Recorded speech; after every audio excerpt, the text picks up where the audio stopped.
өнөөдөр лекц дугаар 9 эхлэх гэж байна. За энэ лекцийн гарчиг гоо сайхан ба урлагийн философи гэсэн ийм гарчигтай лекц байгаа. За ер нь энэ урлагийн философийн тухай энэ лекцийг бол одоо Монгол Улсын их сургуулийн урлагийн бакалавр, магиструуд болон докторантуудад бас урд нь тавьсан. За ийм лекц байгаа. За лекцийг нэлээд дэлгэрэнгүй болгоод одоо өнөөдөр та бүхэнд танилцуулж байна. Тэгэхээр гоо сайхан ярина, урлаг ярина гэдэг бол хамгийн эхлээд мэдрэмжийн тухай асуудал ярих хэрэгтэй. Гоо сайхан бол одоо мэдрэлийн 5 эрхтэндээ тулгуурсан мэдрэхүйтэй маш холбоотой байдаг.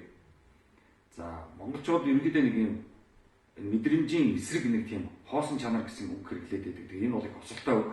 Ер нь бол мэдрэмжийн хоосон байна гэж хэлж байхгүй. Мэдрэмжээрээ бид нар юуг хэрхэн яаж мэдрэх үү гэдэг л одоо чухал шүү гэдэг юунуудтай хэлье. За гол нь бидний нэг асуулт бол гоо сайхны тухай бид нар ярихад яг мэдэрсэн үү? Тэг гоо сайхныг мэдэрч чадав. Тийм. За гоо сайхныг мэдэрч чадаагүй бол тэр одоо яах вэ? Тийм. Юу ч мэдрэхгүй бол. Тэгвэл яаж мэдэрч сурах вэ? Тийм ээ. Гэсэн ийм одоо асуудал бол гарч ирдэг. За нөгөө тэгвэр ер нь гоо сайхныг ярихад монголчууд бид нар одоо эстетик талаас нь биш ер нь илүү буддын шашны одоо тэр баримл гоо сайхны сэдвүүдрийг орчих гээд байдаг. За өнөөдөр бол би бол ерөнхийдөө урлагийн философийн тухай сэдв учраас яг л одоо университет болон ихтэй сургуулиудад ордог философийн ийм одоо лекц та бүхэнд уншиж байгаа гэдгээс анхаарах хэрэгтэй. За гоо сайхныг хэрхэн мэдрэх вэ? Тухайн хүн гоо сайхныг мэдрэх тэр хамгийн чухал. Яаж хүнд мэдрэмж явагдах вэ? Тийм. Нэгдүгээр бидний одоо мэдрэмжүүд гоо сайхны илэрхийлэл бол хамгийн анхны одоо илэрхийлэл бол уран зураг байдаг. Бид нар зургаар зураглаж зүйлийг одоо урнаар илэрхийлдэг. За уран зургийн цаана одоо орчин үед маш одоо хөгжсөн фильмүүд байна. Кино фильм, видео фильм. За зурагтаар бол бид нар бас фильмүүдийг үздэг. За эндээс бол бид нар бас гоо сайхныг мэдрэх боломжтой. За нөгөө нэг том одоо гоо сайхны мэдрэмж хаана байдаг вэ гэхээр хөгжим дуу аялаганд байдаг. За энд бол зөв одоо хөгжим ялангуяа олон улсын дэлхийн одоо сонгодог хөгжмүүдийг хэрхэн мэдэрч хөгжмийн одоо боловсролтой хөгжмийн гоо сайхныг мэдэж авах гэсэн асуудал гарч байна. За нөгөө нэг том одоо гоо сайхны сэдэв бол одоо литератур тийм ээ бид нарт одоо ном болон хүрэгдэж буй уран зохиолын номууд романууд бол ерөнхийдөө одоо бидний оюуны одоо гоо сайханд бас болдог. Бид нар тэрийг уншиж тэрүүгээр одоо сэтгэлийн одоо гоо сайхныг бас мэдрэх ийм одоо боломжтой болдог. Тиймээс литератур бол бид одоо хүний сэтгэл мэдрэмж хүртэхэд бол маш их чухал үр гүйцэтгэдэг. За нөгөө нэг том одоо гоо сайхныг илэрхийлдэг байгууллага бол театр, драмын театр, драм тоглоно, за трагеди тоглоно, эмгэнэлт жүжигүүд байна, хошигнолт жүжигүүд байна. Эндээс бид нар бол бас одоо гоо сайхныг одоо мэдрэх боломжтой. За яг одоо урлаг гэж бид нар яг юу хэлээд байгаа юм бэ? Бид нар урлаг гэхээр яг юу нэрлээд байгаа. Одоо англиар бол арт гэж нэрлэдэг, тийм ээ. Тэгэхээр хамгийн нэгдүгээр бидний нэг ойлгох зүйл бол бүтээл болгон хүний бүтээсэн бүтээл бүр одоо урлагийн бүтээл болж бас чадахгүй шүү гэдгийг бол бас ойлгох ёстой. За урлагийн бүтээл бол ерөнхийдөө одоо өөрийн гэсэн шинж чанаруудыг агуулж байж одоо жинхэнэ бүтээл болж чадна уу гэж биш. Тэр шинжүүдийг агуулахгүй бол бид нар урлагийн бүтээл гэж хэлэх боломжгүй. За нэгдүгээр альва урлагийн бүтээл бол тэр харж байгаа, үзэж байгаа хүн бол хандлага үүсгэх ёстой. Тухайн хүн тэр одоо тэр урлагийн бүтээл хэрхэн хандах вэ? Тийм сэтгэл хөдлөж хандах. За юмсыг одоо харьцуулж хандах. За түүнд урлагийн бүтээлд шууд үнэлгээ өгөх. Тийм үү? Гэх мэтлэн гоо сайхнаар одоо мэдрэх боломж бол ингэжээж хүнд тодорхой нэг урлагт хандах хандлага үүсгэх ёстой. За хоёрдугаар тодорхой урлагийн бүтээл өөрийн гэсэн зорилготой бас шаардлагатай байх ёстой. За энд бол урлаач өөрөө тэр урлагийн бүтээлийг хийхдээ юуг зорж, юуны тулд бүтээсэн юм. Тэр нэг бол маш чухал. За цаашлаад одоо урлаг дотор зөвхөн одоо байгалыг одоо хуулбарлаж уул одоо морь одоо зургатаа болно биш. Тэнгэрийг одоо зургатаа болно биш. Дотоод одоо оюунаас одоо бодлоосоо ухаанаасаа хангалтайгаар бас зургийг зурдаг. За энүүгээрээ бол юу илэрхийлэх ёстой гэвэл одоо уран бүтээл одоо тодорхой хүмүүс одоо уриалсан, заасан, хошигнсон, за зарим урлагийн бүтээлүүд их бүтээлж байдаг. За зарим урлагийн бүтээлийг бүр одоо эсэргүүцэж нийгэмд одоо эсрэг одоо зүйл одоо гаргаж ирж тавьж за ингээд урлагийн одоо бүтээлийн цаад зориг шаардлагууд бол илэрхийлэгдэх. Тэр бол чухал. За 3 дугаарт бол тодорхой урлагийн бүтээл бол өөрийн гэсэн формтой байх хэрэгтэй. За бид нар бол хэлбэр гэж хэлээд формыг зөвхөн одоо хэлбэр гэдэгтэй биш форм тэр гадаад тэр төрх юм шиг чухал. За форм гэдэг бол гадаад төрхийг хэлдэг. За тухайн урлагийн ерөөсөө тэр уралсан зүйл маань бол танигдахаар байх хэрэгтэй. Өөрөөр тэр гадаад тэр төрх тэр формороо юу илэрхийлж байна гэдэг тэр танигдахгүй бол урлагийн одоо бүтээлийг шууд бүтээл гэж нэрлэх хэцүү. Тийм учраас танигдах гэж чухал. Гадагшаа тэр илэрхийлж байгаа тэр форм тусаж буй хүн тусаж буй тэр тусгал бол одоо тэр уран бүтээлийн одоо хамгийн чухал бас нэг шинж байдаг. За ингээд урлаач хэрхэн одоо бүтээлээ бүтээсэн түүний дагуу л одоо хүнд хандлага үүсэх ёстой. Тэрнээс урлагийн одоо тэр урлаачийн бүтээсэн бүтээлийг одоо хандах хандлага урлагийн хүнээс өөрөөр одоо урлаач уралсан хүнээс өөрөөр одоо хандлага үүсээд ивэл тэнд бас одоо харилцсан тэр формын асуудал бол алдагдсан гэсэн ойлголт. За дөрөвдүгээрт бол ерөөсөө ямар ч урлагийн одоо уран бүтээл бол оригинал байх ёстой. Урлаачийг одоо бол хийсэн зүйл шин байх ёстой. За шинийг бүтээлж жижиг одоо урлагийн бүтээл болно гэдгийг бас мартаж болохгүй. Хэрвээ шинийг бүтээхгүй гэвэл одоо дахин давтагдсан бүтээл болох учраас одоо хүмүүс амархан өөдөн. Ерөнхийдөө тэгээ тийм урлаг бол дорой хоцрогдно. За урлагийн бүтээлд хандах одоо хандлага гэж бид түрүү хэлсэн. Яаж одоо урлагийн бүтээлийг харсан хүн түнд одоо хандах тэр хандлага үүсэх вэ? Тэр одоо маш чухал. Хандлага үүсэхгүй бол урлагийн бүтээлийг ойлгохгүй гэсэн үг шүү дээ. Тэгэхээр урлагийн бүтээл гэдэг нөгөө нэг одоо илгээж байгаа урлаач болно. За түүний хүлээн авч байгаа урлагийг сонирхч хоёрын хооронд үүсэж буй хоёр талын хандлага. За жишээлбэл тэр хандлага нь бол тэр тухайн хүний одоо ухаан зураг буух тэрийг хараад тэр урлагийн бүтээлийг хараад за сэтгэлийн хөдөлгөөн үүсэх тийм үү? Таалагдах. За эсвэл одоо урлагийн бүтээлийг хараад уурлах гэх мэт бол заавал одоо явагдана. За мэдээж урлагийн бүтээлийг хүн хэрхэн урлагийн бүтээлд хандаж байгаа нь бол юугаар илэрхийлэгдэх вэ гэдэг тухайн хүний боловсролоос одоо шалтгаантай хамааралтай. За тухайн хүн ямар хүмүүжлтэй вэ? Тэр хүмүүжлээс бас хамааралтайгаар урлагийн бүтээлд хүмүүст хандах хандлага нь ялгаатай байдаг.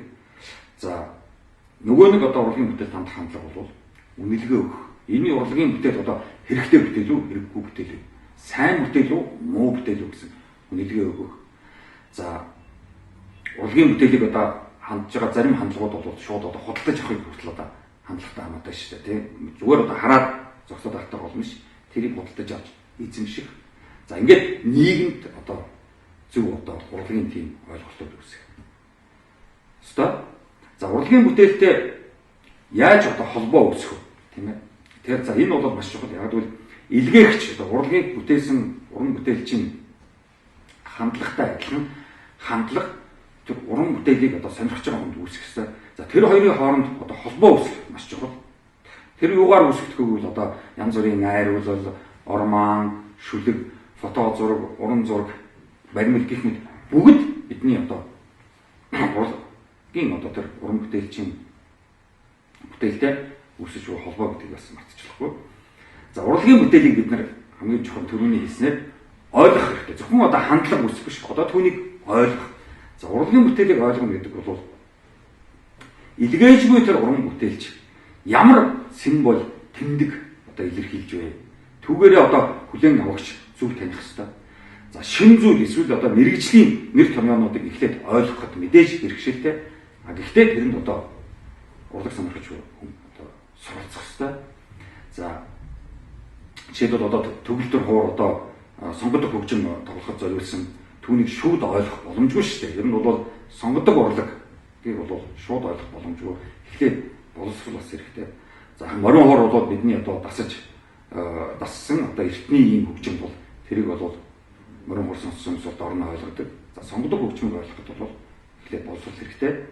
За урлагийн бүтээлийг ойлгоход хүлээн авагч анхны мэдгэдэггүнтэй байх чухал. Ерөөсө урлагийн анхны мэдгэдэггүнгүүгээр уран бүтээлийг хараад ер нь одоо урлаг сонирхогч бол ойлгоход одоо бэрхшээлтэй шүү гэдгийг бас энэ хэлэх байна.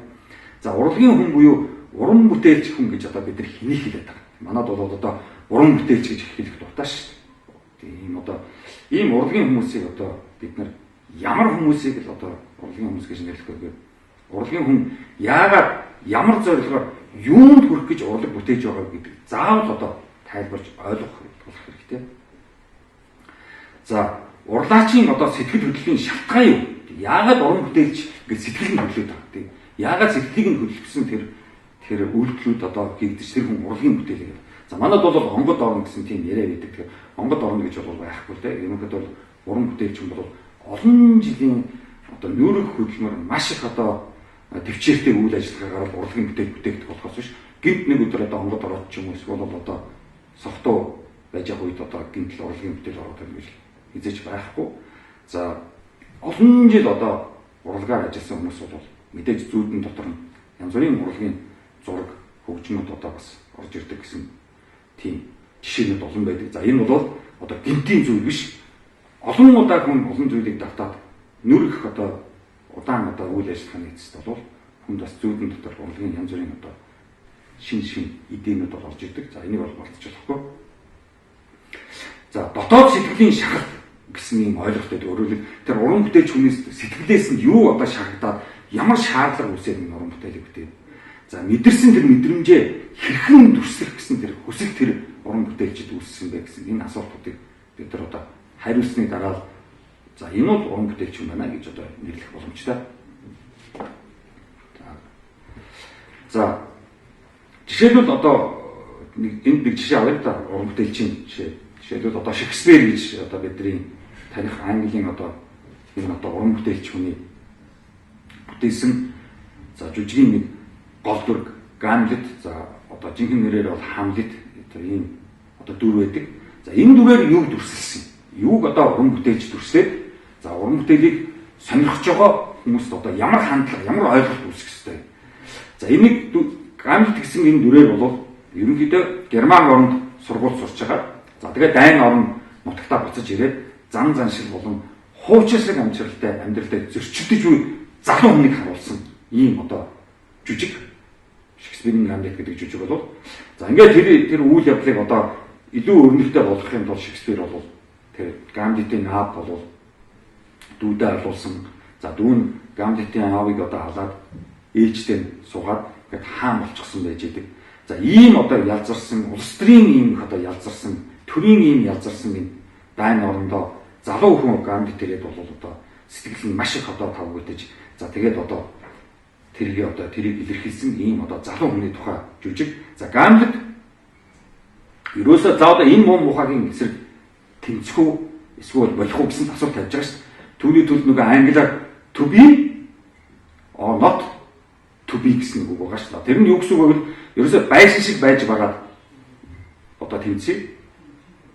Тэрнээс биш одоо байгаа байхгүй мэддэхгүй ингээд одоо бүгддээ илрээд явахгүй шүү гэдгийг л одоо хэлж байгаа шүү дээ. За ингээд тэр одоо энэ бүгдийг одоо шийдсэн Гамлетыг бол тойрон хүрээлэгч нэг одоо солиотой болцсон байна гэх мэтлэн залуу хүмүүс одоо тийм үү юмыг ойлгосонгүй гэх мэтлэг за одоо эвтэй байсан дээр шүү гэх мэтлэнгийн янз бүрийн одоо ятгалгууд ирдэгч Гамлет бол эвгүй байж чаддаг. За ингэснээрээ одоо Гамлет бол тэр Дайн орны төрийн одоо тэр ялцлыг бол ил гаргаж тавьж байгаа. Энэ Шекспирийн жүжиг бол дуустгийг та бүхэн одоо мэдж байгаа. За ер нь бол урлагийн бүтээл бол одоо сайн Шекспирийн Гамлетийн жишээс харахад бол 3 зорилготой. Ер нь 3-аас олон ч одоо бараг 4 зорилгод. Ер нь бол хэд хэдэн одоо зорилгод байдаг. За жишээлбэл хорвоо ертөнцийн эмх замбрааг замбраанд оруулж буулгаж төсөлдөг. Тийм хүмүүс ерөөсөө ойлгохгүй байгаа юм зүйл бол урлаг гой ингээд нэгтгэж төсөлд үзэж чаддаг. За хорвоо ертөнцийг зөв таних мэддэг зөв буруу, сайн буруу, муу, ер нь бурхан гэж юу юм, үнэн гэж юу юм, хөл гэж юу юм гэх мэт амьдралын учир утгынхаа нарийн асуултуудад бол урлаг одоо хариу өгөх үүрэгтэй. За ийм одоо үүргээ биелүүлдэг одоо урлагийн салбарууд бол ерөнхийдөө олон нийтэд бол маш одоо сургууль хүмүүжүүлэх, за нийгэмд зөв одоо хандлага харьцаа үүсгэхэд бол тусалдаг. За хүн гэж хэн бэ? За үнэхээр л одоо шашныхаар одоо хүнийг одоо бурхан бүтээсэн юм уу? Эсвэл бол одоо нөгөө дайрны эволюцээр хүн гэдэг амьтан чинь сармагчингаас үүссэн юм уу? Гэх мэтлэн энэ одоо нарийн асуултууд бол урлаг л одоо хариулт өгөх ёстой.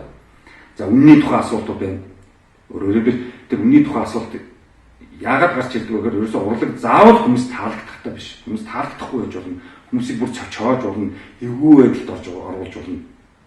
Ингэж одоо үннийг гаргаж ирэх одоо ийм боломжтой байдаг. Тэгэхээр урлаг бол бас хүмүүст бол яг л одоо хань нөхөр мэд туслагч мэд хүмүүжүүлэгч мэтээр одоо хүмүүст бол үйлчилж за тэгээд урлаг бол өөрийн зорилгоо биелүүлэх ёстой. Тэндээс урлаг хүнээс хол амьдралаас хол ойлгомжгүй байж хийж болохгүй.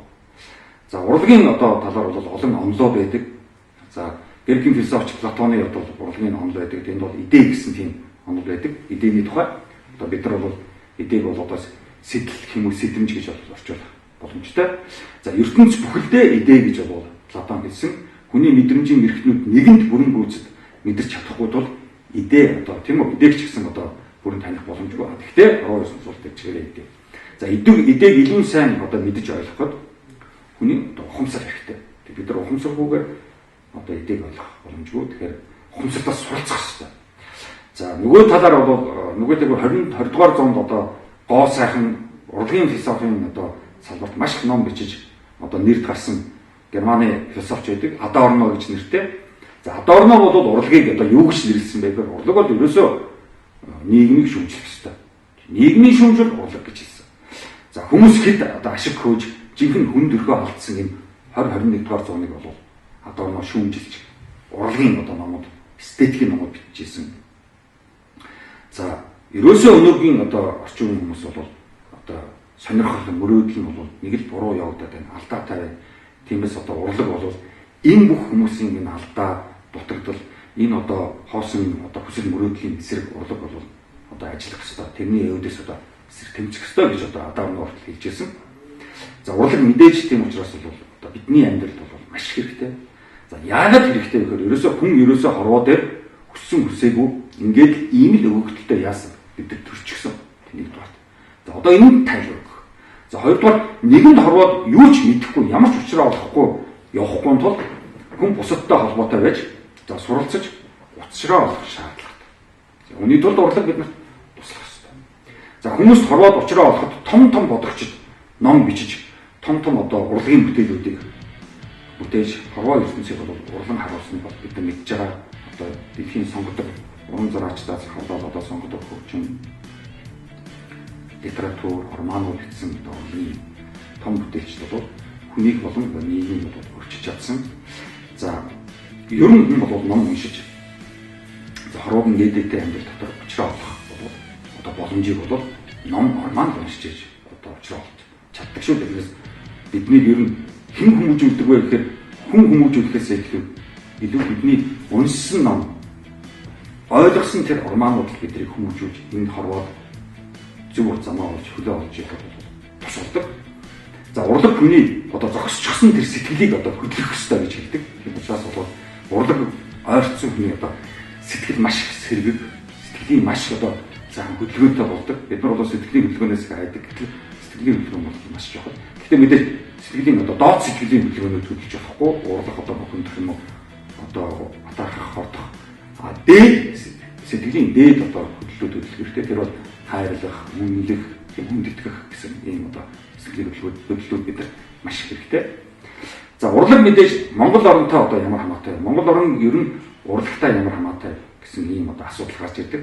За ингээд урлаг ба Монгол орон гэсэн энэ одоо сэдвэр бол ерөнхийдөө Монголын ингээд урлагийг буцаагаад ингээд ажиллахад бол яг эртний үлэг домог, за янз бүрийн хайлал, янз бүрийн найруулал гэх мэтлэн ингээд маш одоо үлгэр домгийн за дуу их дуулдаг, уртын дуунаас ахвал тийм үү?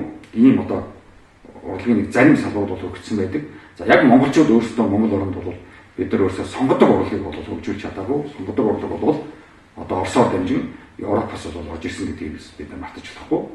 За ихэнхдээ Монгол оронд бол одоо сүүлийн одоо феодализм, манжийн үед бол төвдийн одоо буддын шашнаас л бол гаралтай янз бүрийн уран зураг, гуйлан бурхнаас ахуулаад шашны уран зохиолууд, шашны одоо домог гэх мэт хоосон чанар одоо арга барил одоо бидний нөгөө бясалгал гэдэг ингээд янз бүрийн яриад байдаг ерөөдөө мухар сүсгийн одоо зөвлөс бол маш их орж ирж байсан. Мэдээж урдын шашинд бол урлагийн бас сонирхолтой одоо бас чиглэлүүд байдаг. За тэр бүр бол өнөөдөр одоо 11 дугаар санд бол хоцрогдсон. Өнөөдөр тэр бүгд бол нэг үнэлэгдэхгүй зөвхөн тэр буддын шашиндаа л өөртөнд одоо үнэлэгддэг болсон. За жишээлбэл одоо бид нар мэдж байгаа хиний одоо зохиол гэх тэр юуны Италийн одоо зохиолчин тийм ээ бурхны одоо хашгирал гэсэн ном байдаг. За энд бол одоо там гэж юу юм, деважин гэж юу юм, тэнгэр гэж юу, тэнгэрд очихоор юу болдгийг гэсэн гих мэтийн одоо шашны олон одоо зохиолууд бол бас нийгэмд бол их тусалсан гэдгээс мартаж болохгүй. За Монгол орнд бол ерөнхийдөө социализмын үед бол социалист реализмын одоо уран зураг дуу хөгжим бол маш их хөгжсөн. За гол нь тийм баатарлаг дөрөв дандаа л одоо шагнал авсан. За одоо цол зэрэг хүрсэн ийм одоо тийм магтан дуулсан ийм бол урлагийн салбар бол маш их хөгжижсэн. За өнөөдөр одоо арчлын үед бол тэр социализмын үеийн тэр сонгодог одоо урлаг эхэлж исэн тэр үе бол одоо төгсгөл болж өнөөдөр Монгол орнд бол ерөнхийдөө сонгодог урлаг бол цогцолтонд орсон. За харин түүний оронд бид нар одоо урлагийн одоо хүмүүс маань урлагаа хийхгүй сонгодог урлагийг ард түмэндээ танилцуулахын оронд одоо бөө шүтэх, бурхан шашин ярих, за ингээл хувийн намтруудаа бичих, тийм овгийнхоо намтруудыг бичих, за шашин болон одоо янз бүрийн тийм сэдвүүдээр одоо ярьдаг, ном бичдэг одоо болчихсон сонгодог урлаг ерөнхийдөө одоо устсан гэж болно. За ингээд дуу хөгжмүүд маань хүртэл ерөнхийдөө нэг тийм одоо зохиолын дуу дуулсан. За ерөнхийдөө морин хоорноос одоо өөр хөгжим тоглохоо болсон. За зураг зурхаараа дандаа морь зурдаг. Тийм үү гэх мэтлэнгийн за байгаль дээр ингэж гарч яваад байгалыг одоо үнэл цэглэхийн оронд шууд модноос очоод хадаг одоо уйчих жишээтэй. Гэх мэтлэнгийн ийм одоо урлагийн биш ийм одоо үйлдвэр маад хийж байгаа. За уран зураачид ирээд бөхчүүдийн зургийг одоо маш их зурж тэр бол бас ойлгомжгүй байдаг. Тэрний оронд одоо нийгэмд хэрэгтэй залуучуудад одоо сургам хүмүүжил ийм ач холбогдолтой сайхан урлагийн бүтээлүүд бол хийгдэхгүй байгаа. Харамсалтай байна. За манай оронд ер нь Монгол оронд ер нь урлаг цаашид одоо хөгжих боломжтой юу гэсэн одоо асуултууд гарч ирдэг. Өөрөлдвөл одоо жинхэнэ утгаараа сонгодог одоо нийгэмд ойлгогдсон, нийгмийг хүмүүжүүлсэн, нийгмийг өөрчилсөн, шинжилсэн, ирээдүйг харж ирээдүйг тайлбарлаж өгсөн ийм одоо жинхэнэ одоо тэр дэлхийн одоо бусад орнууд явуулдаг энэ урлаг Монгол оронд одоо хөгжих боломж бий юу гэсэн асуулт бол тавигддаг. Ер нь бол өнөөдөр Монгол орн бол урлагаар маш их дутагдж байгаа. Урлаг бол манайд бол байхгүй өнөөдөр. За Орос оронд урлаг сурсан хүмүүс маань өнөөдөр одоо нөгөө сонгодог урлагаас татгалцчихсан. Уул нь бол одоо Оросын одоо консерватор юм ч юм уу, том одоо уран зохиол юм ч юм уу сургууль сураад ирсэн хүмүүс маань дэлхийн нөгөө сонгодог урлагаас татгалзаад ерөнхийдөө одоо бөө мухарс руу яваад өгсөн. За социализмын үеийн одоо ардын жүжигчин эсвэл одоо Монгол улсын гавьяа жүжигчин гэдэг юм уу, соёлын гавьяа зүтгэлтэн шиг иймэрхүү социализмын үеийн одоо магтан дуулсан ийм баатарлагыг илэрхийлсэн ийм одоо цол зэргүүд өнөөдөр арчлын ийм одоо уулын шинжлэгдсэн байх ёстой нийгэмд хэвээрээ үлдсэн. Ерөнхийдөө бид нар шагналыг одоо урлаг хоёр бол бараг жил холбох гэдэг гэтэл тийм биш. Урлаг бол харин ч одоо нийгмийг одоо зөрчилд оруулдаг тул урлагт бол бараг ч одоо шагнал өгөх бараг боломжгүй шүү гэдгийг одоо хэлэх хэрэгтэй. Яг бол урлаг нийгмийн хүмүүжүүлж учраас. За одоо Монгол орнд бол одоо урлагийн зарим одоо салбаруудыг ингээд харж байгаа маш их дуурайж байна, хуулбарлаж байна. Зарим нь бол одоо мэдэгдэн одоо гадаадын дууны аюудыг бол одоо хулгайлсан байдаг. За янз бүрийн уран зураг юм уу, янз бүрийн одоо урлагийн бүтээлүүд дотор бол бас гадаадын одоо сюрреализмоос хүсүүлээд одоо модернизмын зураачдын зургаас бол нэлээд одоо хуулбарсан зургууд бол ажиглагддаг. Гэхдээ мэдээж энийг одоо гол нь цаашид одоо сайн хөгжүүлэх чухал болохоос биш. Тэн дээр одоо урлаг бол зөвхөн хуулбарлаад одоо дуурайгаад зогсож болохгүй. За авангард урлаг өнөөдөр алга импрессион, экспрессион, модернизм, постмодернизм гэх урлагийн маш олон одоо тийм сайхан хөгжлийн ийм салбарууд, хөгжлийн ийм зам одоо хөгжил бол Монгол орнд одоо явагдсангүй. Ерөнхийдөө одоо Монгол орнд сонгодог дэлхийн одоо хамгийн одоо хүн төрөлхтний хүмүүжүүлж, хүн төрөлхтний хөгжил төвчлөлөөр аваадсан сонгодог урлаг одоо бидэрт хэрэгтэй байна. За энд бол манай одоо залуучууд болон шинэ үеийнхэн бол Монгол орнд сонгодог урлаг хөгжихэд бол одоо тус болоорой гэж хүсэх байна. За анхаарал тавьсанд баярлалаа.